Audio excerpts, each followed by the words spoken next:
So I thought it would be fun to talk a little bit about like all the different ways that I have annotated and my new annotation method that I want to start.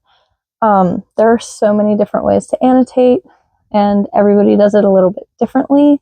So I thought it would be kind of cool to talk about like my start of annotating and how like my style of annotation has changed over the years. I have not annotated anything for like actually like analyzed and annotated for quite a while.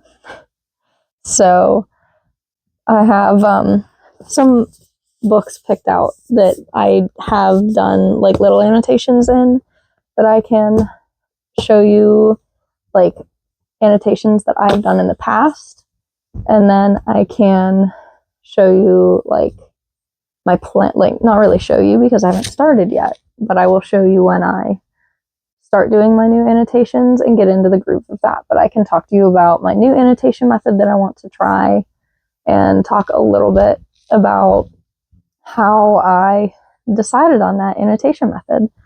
So I will jump right into showing you some old ways that I've annotated, and we'll talk a little bit about it.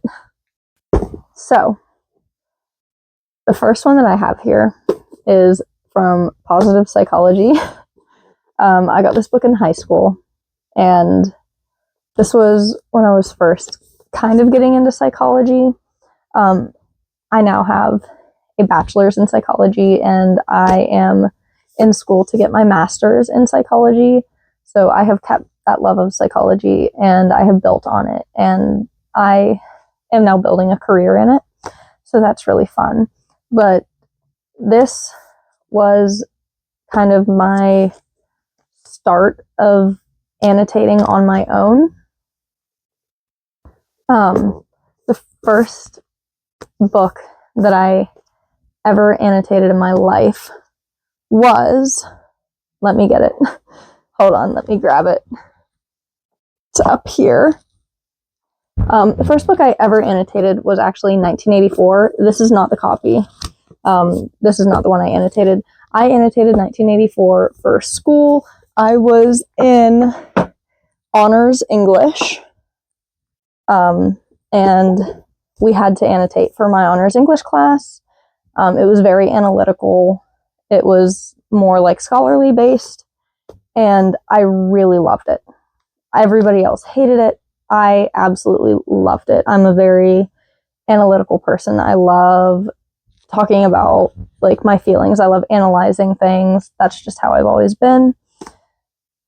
So once I kind of like did that a little bit, I found that I really loved looking for more in the books that I was reading. And so I had already started reading this, and I thought, you know what? I'm going to restart it. I'm going to try annotating it. And surprise, surprise, I did not finish annotating it.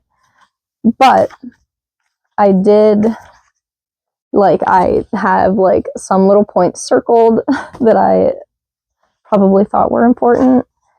And then I have like the main idea highlighted in black and like the most important point in each paragraph highlighted in red.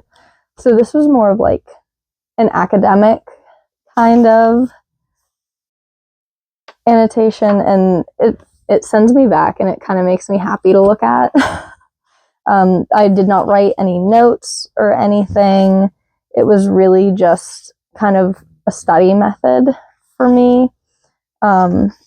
I literally only annotated maybe 20 pages in to this book, and I think that it would be a fun project to like go back through and finish in that annotation style. I think that that would be a fun project for me.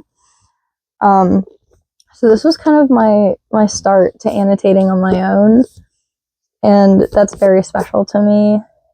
And I did not annotate anything after the 20 pages that I annotated in this until this year when I tried annotating again with a couple other different methods that I will show you next. So I will put this one down and I will show you these other methods next.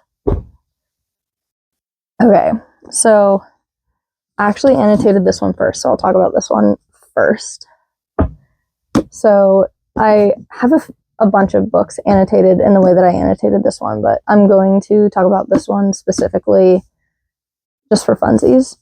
I was absolutely terrified and still kind of am terrified to write in a book, like permanently. So I got myself these little translucent sticky notes that are really fun. And I would get myself, I'll get a little bit closer so I can show you better. But I took colored pencils and used them to like color code how something would make me feel. And I would literally just underline. I wrote absolutely no notes. I would just underline or like put a bracket around big paragraphs. And that's it. You just go through and it has little bits of color here and there. And it looks very random, but I also kind of think it's cute.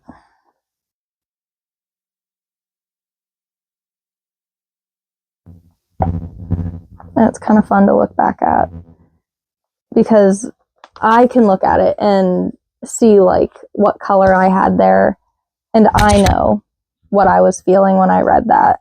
Like I understand why I was mad about this passage that I underlined. I understand why I was upset about that. Or I understand why this one word made me annoyed. But I have no notes. So like nobody else would probably understand that just by looking at it. And I think that's kind of what makes it a little bit special because those are just for me. And I think that's kind of cool. With this one, I knew that I would want to annotate it. I think it was like 3 pages in and I was like, okay, I need to start this over and I need to annotate it. This book is one of my all-time favorite books. Things have gotten worse since we last spoke. But I didn't want to color code and have like emotions attached to it. I just wanted to like underline things that like popped out to me. So I used my clear sticky notes again, and I would just use a pencil and I would literally just underline the things that stuck out to me.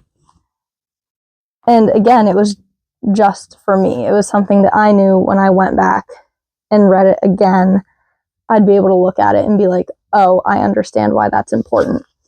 Or like I would bracket over these parts and I would be like, that is something that I want to share. Like when I tell somebody about the book, like this is something that I want to remember, that I want to talk about. So like this kind of annotation is really fun too. Like just highlighting things that are sticking out to you or that you see as important. That's really fun. And even now, like looking back at them, like it's like little things that like I would notice something later. Like I went through, and this was not important to me when I first read it, but then I came down and read this part and I was like, wait a minute. And I came back and underlined both of them because I was like, you need to look at these when you're reading this. Like these together are what is important, not separately, but together they are important. And I think that stuff like that and like those kind of annotations are what can really add to a book. And I think that that's really fun. And I think that I would love if I would be able to annotate this again in like a different way and add those little notes in. But they don't make this cover anymore. Like, it's out of print, and this book is so precious and special to me that I do not want to touch it in any way. So I would have to figure that out somehow. But those are some old annotation methods. I am going to talk a little bit now about kind of my new annotation method that I want to start using, and a little bit more about like what inspired that annotation method. So I'm going to grab probably a little life and talk a little bit about what I want to do with that one. Okay, so if you look really closely behind me, you will see that I do have 2 copies. Oops, if I can find it. 2 copies of A Little Life. And that is because I still have my fear of writing in a book and then absolutely hating it. So this is how I'm getting over my anxiety of doing it. When I love a book, I have decided that I'm not going to annotate on the first read. If I read a book and I absolutely love it, and I know that there are like things that I want to make notes of, and there are things that I want to really get out, I'm going to reread it and annotate as I reread. So I got myself a second copy of A Little Life, and I'm going to annotate one of my copies and keep the other one as like a pristine copy. And I've done that for a few books. I have 2 copies of Animal Farm. One of them is like one of the original prints of it. So that one is not going to be touched by any marker or pen. Like, that is going to stay pristine how it is. But I have 2 copies of East of Eden, one of my all-time favorite John Steinbeck books. I have 2 copies of A Little Life. These are books that I really want to annotate because they have a lot of meaning for me. And I just have so much feeling and emotion when reading them that I want to get out and be able to go back and look at again. So I am huge into like all the cute little annotation pictures on Pinterest. And I love the look of the tabs. And I love like when people write like the cute little notes like in the sides, and they do all the like underlining and all the cute stuff. But I don't like having a cluttered page. I have ADHD really bad. I get distracted really bad, and it stresses me out. So I'm going to pick and choose a little bit out of the cute annotation methods, and I'm going to kind of make it better for me. So I have made myself annotation keys that match the books that I will be reading, and they will, you know, each have their own little meaning, and I'll put them in the front of the book all nice and labeled. And then I will tab where tabs need to go, and I will underline where the tabs are meant to be used, and I will underline other important things to me. Maybe I'll write little notes when needed, but I'm not going to like be drawing little things in there. I'm not going to be like circling things a ton. I don't want to highlight. I want it to be more of a like analysis thing and less of a making it look cutesy thing. And I'm not saying that there is anything wrong with cutesy annotations. I love the cutesy annotations, and I think that they are adorable, but they are not for me. I do love looking at them, and I do absolutely adore the people that make them look so adorable, but they're not for me, especially in like a book like this. Like, this is a very heavy book. There's a lot of very heavy material in it, and I want to go back through and really like appreciate and analyze all of the time and the work that went into making something like this. And I really want to try to be more analytical with the things that I am reading. I almost went to school for an English major, and I've always just been kind of more of an analytical person. So being able to find books that I want to use my more analytical mind on is something that makes me really happy. But being able to do it on my own terms and in a way that makes me happy is like the best thing ever. Another thing that I really like to do in my notes app on my phone, I like to keep like a little file for like each book that I read, and I'll like write down quotes and what page they were on that I really liked. I love being able to remember things that I loved from books. And I go back and forth on like if I want to show people my annotations. So maybe that's what we'll talk about next. I'll put this back, I'll put this down, and we'll come back and we'll talk a little bit about that.